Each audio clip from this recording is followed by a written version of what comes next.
E eu quero que você entenda o seguinte: o paciente, quando ele começa a perder sangue, algumas coisas acontecem. O paciente sofre trauma, algumas coisas acontecem. Primeiro, tem uma descarga grande de adrenalina. Talvez você já tenha pego um paciente, por exemplo, com um TCE, com um trauma crânioencefálico, ou alguns chamam de lesão cerebral traumática. Não sei como é que você conhece aí.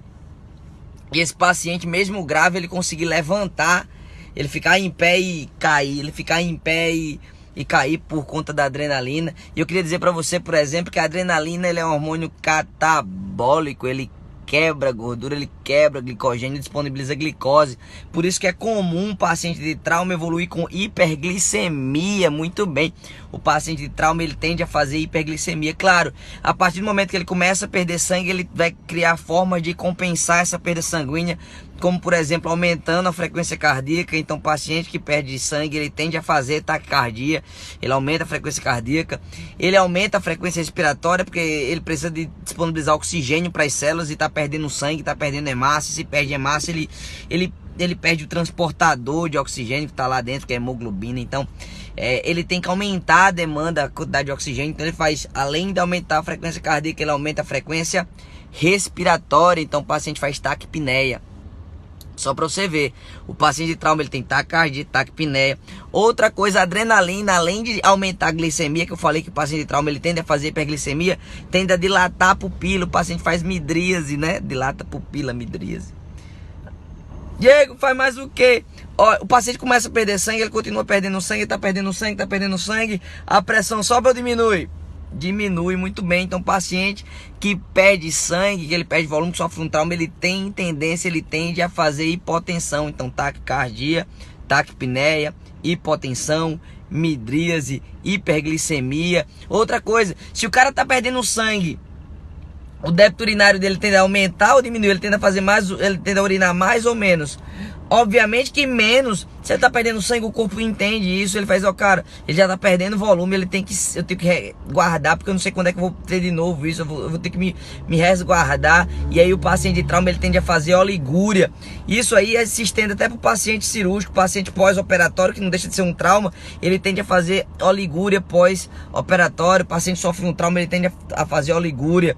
Oligúria é diminuição do débito urinário, ele tende a diminuir o débito, ele tende a urinar menos, tá? Para tentar guardar um pouco mais de volume. O paciente, se ele perde volume, ele tende a fazer hipotermia. O paciente de trauma, ele tende a fazer hipotermia, diminuição da temperatura. E anota aí, anota isso aí, anota aí no caderninho, num pedacinho de papel higiênico, no guardanapo, em qualquer canto, anota.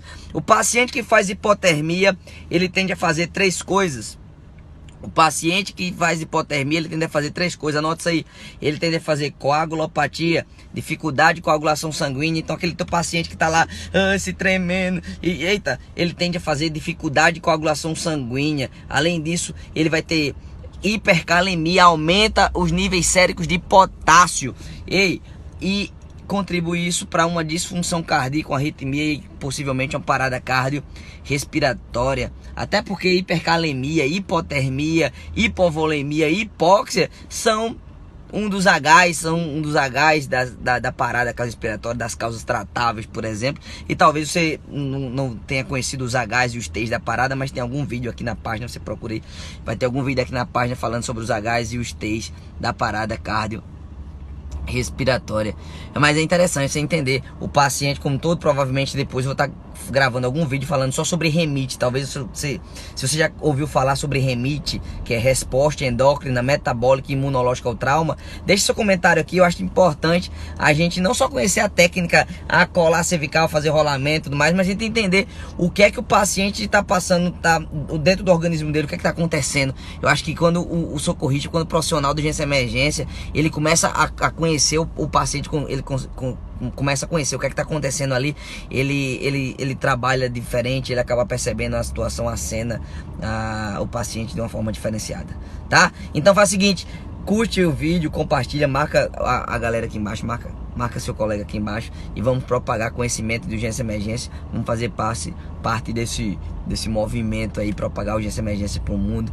Eu acredito muito que se mais pessoas conhecerem urgência e emergência, menos pacientes acabam sofrendo, menos a equipe você acaba atendendo mais seguro, e eu conto com você para isso. Tranquilo? Tamo junto, sucesso total. Valeu, tchau, tchau.